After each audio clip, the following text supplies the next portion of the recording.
სიამოვნებით მინდა წარმოგიდგინოთ ერთი ძალიან მაგარი ადამიანი, ძალიან მაგარი ისტორიით, სამწუხაროდ სევდიანითაც თან ყველაფერი ამასთან ერთად, მაგრამ ჩემთვის სამაგალითო არის ეს ადამიანი და მისი აი დღევანდლამდე მოსული თავის ცხოვრება ეს ადამიანი სრულიად შემთხვევით გავიცანი და იმდენად შემძრა თვითონ აი ამბავმა და თან იმდენად სამაგალითოა თან ჩემთვის რომ მე მინდოდა რომ ძალიან ბევრ ადამიანს გაეგო ამ კაცის მისი კანონის ცხოვრების შესახებ, ამ ისტორიის შესახებ და სიამოვნებით მინდა წარმოგიდგინოთ ზურაბ სიმონიშვილი, რომელიც თვითონ მოგვიყვება ამ ამბავს და ძალიან დიდი იმედი მაქვს რომ ყველა ჩვენი მაყურებელი აი გულთან მიიტანს ამ ისტორიას. ბატონი ზურაბი 54 წლის ასაკში გახდა სტუდენტი. დიახ. აჰა, საინტერესო. რატომ გახდა სტუდენტი და როგორ მოვიდა აქამდე აი ეს ამას. მეც ძალიან მაინტერესებს. მოგესალმებით ბატონო. მოგესალმებით მაყურებელს. ისეთი შესავალი გაუკეთო ზურაბ რომ ძალიან დავინტერესდა. კი ბატონო, გისმენთ. და გთხოვთ. ნუ რა ვიცი, ჩვეულებრივი მიდიოდა ცხოვრება უბრალოდ 5 წლის წინ ავიც პირადად ჩემ ოჯახს სანათ ესაოს მის სამეგობროს და მთლიანად საქართველოს 28 წლის ახალგაზრდა შვილი დამეღუპა. სისხლის სამართლის ადვოკატი, ძალიან წარმატებული და რა უყვარდათ მართლაც ქალაქშიც სამეგობროს და ასე შემდეგ. დიახ. დაახლოებით 3 წლის მერე, ანუ 52 წლის ვიყავი, ერთ დღეს გავიღვიძე და მეთქი უნდა ერთი უმაღლესი დამთავრებული მაქვს, ვუშაობ ასე თუ ისე ავით მეუღლე შვილი, ავით მშობლები და ასე თუ ისე რაღაცა ეტაპზე 50 წელს რო გადავაბიჯებ, თითქოს შედგა ცხოვრება და სხვა თითქოს აღარაფერს აღარელი და ესე მიდის რომ და თქვენ თვითონ რა პროფესიის ბრძანდებით ახლოს არის თუ არა აი ამ პროფესიასთან და აი ახლა სადაც ჩააბარა ზუსტად იმ მაგაზ ვიძახი რომ ჩავაბარე ეროვნული გამოცდები გავედი წარმატებით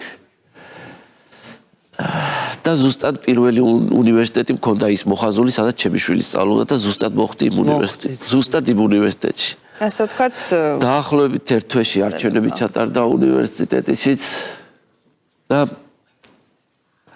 სამართლის ფაკულტეტის პრეზიდენტად ამირჩიეს, ჯიუს ფაკულტეტის პრეზიდენტი ვარ ამ წუთას. აგერ მეორე სემესტრი დამთავრდება მეორე კურსიც და GPA 3 და 7 მაქვს და ერთ-ერთი საუკეთესო სტუდენტად ვარ დასახელებული. ყველა არ არსებობს რომ ლექცია სემინარი გავაცდინო 99%-იანი დასწრება მაქვს, იმიტომ რომ ეს ძალიან მნიშვნელოვანია, საუკეთესო ლექტორები ატარებენ და ეს მე მინდა რომ ჩემი შვილიშვილს, ანუ ჩემი შვილი რომ გარდაიცვალა წინა დღეს შვილია ყოლა 7 იანვარს და მეორე დღეს რაღაც ცოტა ცუდი დიაგნოზი დაგვიდეს სიმსივნისა და გავფრინდით გერმანიაში 40 დღეში ჩემი შვილი დაიღუპა და სულ ერთხელ ეჭირა ჩემ შვილს თავისი შვილი ხელში და მე მინდა ჩემს შვილიშვილს 5 წლის ამჯერად ლიზიკოდო დავხდე ისევ ადვოკატი როგორც ბაბა დახვდებოდა და ესე პრინციპულად მაგ გადაწყვეტილი რომ მხოლოდ ადვოკატურას უნდა გავყვე და ანუ დაახლოებით თქვენი პირველი პროფესია კი ის სხვა გახრით სხვა ადამიანად და კი უბრალოდ ეხლა ერთი სამსახური მეორე დაახლოებით სამ სამსახურში მუშაობ და კიდეც ვასწრებდა იქ ცოტა ბავშვები რო დაიწუწუნებენ ხოლმე რომ ვაიმე რაღაც ვერ მოვასწარით რაღაცა გაჩერდით ეხლა თქვენ ზურაგიზით გვერდზეო და კაცი სამსახურში მუშაობს და ყველაფერს ასწრებსო და ისე რომ მოდი აი ისიც რო თქვათ აი თვითონ ხა ამდენი ამხელა სხვაობა არის თქვენს სტუდენტ ან ვისთან ერთად თქვენ კურსელებთან დაახლოებით 18-19 წლისები არიან ყველა და თქვენი ურთიერთობა ეს რო თქვათ როგორი სამაგალითოა თან ყველას უნდა მithumetes კიდე გამოცდებზე რომ იქნებ ზურას გვერდზე მოხდეთ რომ დავჭდეთ და მას ლექტორი ახლა თქვენ მე ვიცით ვიდრე კიდათ მათ დაჯდომა რამე ხო არ კიდათ გადაწერა ან რამე ძალიან ისეთი მეგობრული აი ძალიან ბევრი ზურათი მომართებს და მე თვითონ სიავონებს, იმიტომ რომ აი გული არ ბერდებაო და მაინც იმასაც მათ თანატოლად გრძნობს თავს. ბატონო ზურათით ძალიან ბევრი მომართავს და სხვათა შორის ლექტორებიც რა და ეგ საქმეთან. ლექტორების თანატოლი ეს ძალიან დიდი მოტივაციაა თქვენი. და ყველასთვის ახალგაზრდები ბავშვები, რომელთა ცხოვრება ძალიან წინა აქვთ, რომ ჩემი ასაკიდან და გამომდინარე, რომ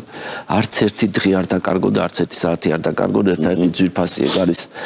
დედამიწაზე, რომ დროს ვერ იყიდი, ყველაფერს შეგიძლია რაღაცა ფასი დაედოს და გადაიხადო და იყიდო, დროს ყიდვა აბსოლუტურად გამორიცხულია და იმ რაღაცა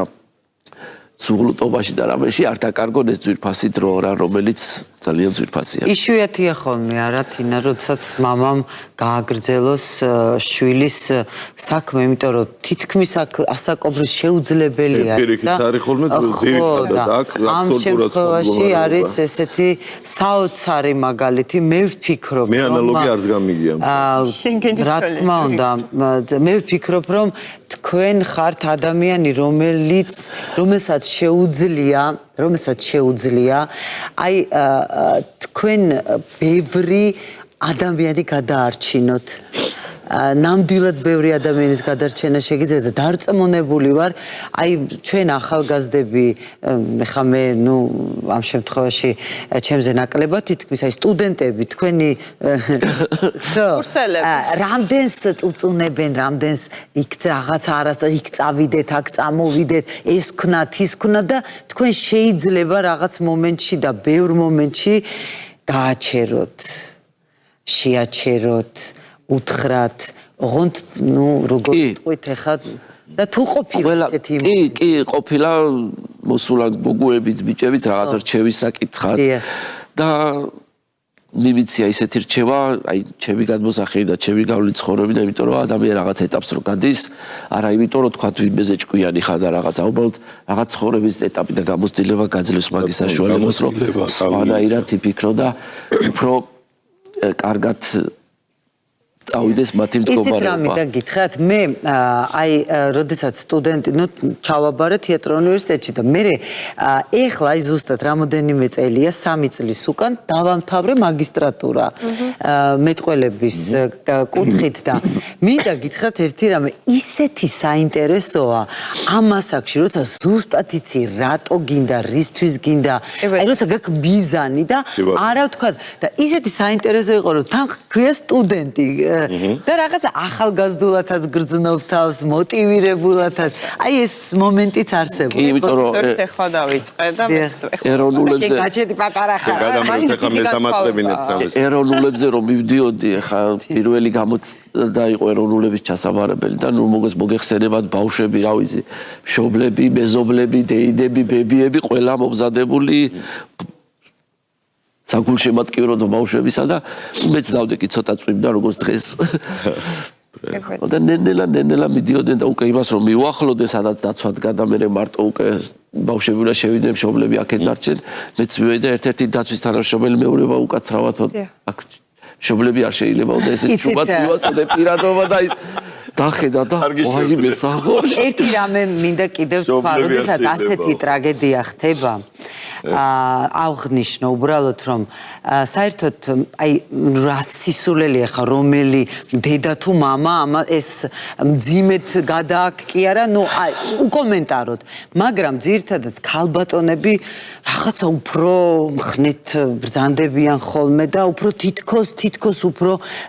პაულობენ სიცოცხლის გაგრძელების გზას და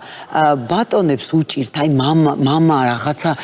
ძალიან ის არის და აი ამ შემთხვევაში მე მინდა რომ გამძლეობა გისურვოთ დიდი სიყვარულით მოვიკითხოთ თქვენი მეუღლე და გითხრათ რომ მოგილოცოთ წინასწარ აღდგომის დღესასწაული რომელიც არის ყველა ცოცხალის და გარდაცვლილისთვის შვება და რწმენა იმისი რომ და სიხარული რომ ჩვენ უბრალოდ მონატრებას რა უთხარიო ერთმა ასე გარდაცვლილი შვილის მამამ თქვა თორე ბოლოს ისევ ყველანი ერთად ვიქნებითო და მე მინდა მოგილოცოთ და გულში სიხარული გისურვოთ ესეთი გაუცნობიერებელი თუ გაცნობიერებელი. კი ბატონო და სანამ რაღაც ერთ ბოლოს რაღაცა გთხოვდეთ რომ ერთი-ორი სიტყვა კიდევ გვითხრათ ამ მშვიდობებისას დიდი მადლობა მინდა გადაგიხადოთ არა მარტო იმისთვის რომ სტუმრად მობრძანდით და ამასაც ესეც არ არის ადვილია პირდაპირ რომ ვთქვათ და კიდევ ერთხელ იმის აღნიშვნა მინდა რომ ძალიან დიდი სტიმულის მიმცემი ხართ თქვენ იმ ადამიანებისთვის ვისაც ასეთი ტრაგედია აქვს გადატანილი და აი ესე ხელფეხი კი არ უნდა ჩამოყაროს და კი არ უნდა დანებდეს ცხოვრებას პირიქით აი იქიდან აი წასულ გაფრენილმა ანგელოზმა უნდა მოგცეთ ძალა კი რაღაც კი ძალიან მთელი გულით ვისურვებდი რომ ეს მოტივაცია სხვა რამის მოეცა თქვენთვის და თქვენ შულს მინდა ნათელი და სანთელი კონდეს იქ სადაც არის და მადლობა თქვენ ჩემო ზურა მანჯავიძე არ დანებდით და აგრძელებთ ცხოვრებას თქვენი შვილიშვილისთვის პირველ რიგში კი ჩემი შვილისთვის ჩემი შვილი კედელი იმისთვის რომ იყოთ აი ეს დასაყრდნობი რომ თქვათ ვინც მამას ჩაუნაცვლებს ეს შეუძლებელია შვილის და რა თქმა უნდა მიხარობს მისი სული ექცრემლები ბიჭო შეგიწიროს ღმერთმა შენ გენაცვალე ზურა ჩემო ძირფასო კი იმიტომ რომ პირველ რიგში ეს რა ხარ მომიწია ჩემი შვილი რომ თუდად იყო მართლაც მთელი საქართველო დაგვიდგა, იმიტომ რომ ძალიან დიდ ფინანსებთან იყო დაკავშირებული და ყველას მე მადლობას ვეტყვი იმ თითეული ლარისთვის, გვერდზე დგომისთვის, მოტივაცია მომცეს გიორგ ჩემიშვილის მეგობრებად, რომელიც მართლაც აი ყოველ კვირა სულ ტელეფონზე კონტაქტი ისე და ჩემი ამ ნაბიჯით რომ ყოველდღიური კონტაქტი მინდოდა, იმიტომ რომ მე ყველა მათში ვხედავ ჩემშვილს და მათ ვეფერები. და ბედნიერება ესეთი ესენი მეგობარი რო ყავს უნივერსიტეტის რეკლამაზე გავალდით ერთად და გაგიბრუნდებით ისევ დიდი მადლობა კიდევ ერთხელ შვიდობა